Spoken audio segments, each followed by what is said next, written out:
జన్ధన్ ఖాతాల పేరు మీద స్విస్ బ్యాంకులో లక్షలాది కోట్ల రూపాయలు నల్లధనం ఉంది. అవి తీసుకొచ్చి ప్రతి పేదవాడి ఖాతాలో 15 లక్షల రూపాయలు వేస్తా అన్నాడు. మీకెవరికన్నా ఒక్క రూపాయనైనా వచ్చిందా? ఎవరికైనా వచ్చిందా?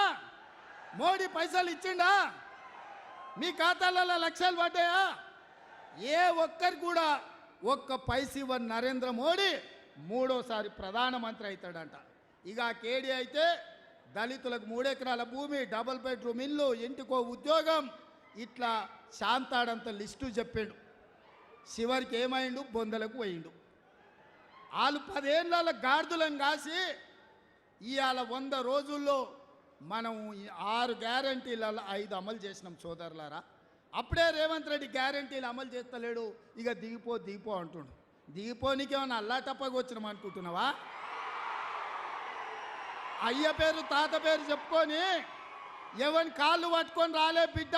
నీలాకటోళ్ళని తొక్కుకుంటా వచ్చి ఆ కుర్చీలో కాంగ్రెస్ పార్టీ కార్యకర్తలు కూర్చోబెడితే కూర్చున్నాం. 10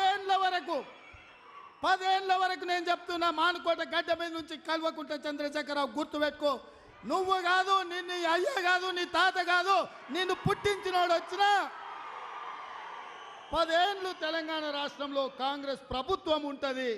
ప్రజా పాలన అందిస్తాం.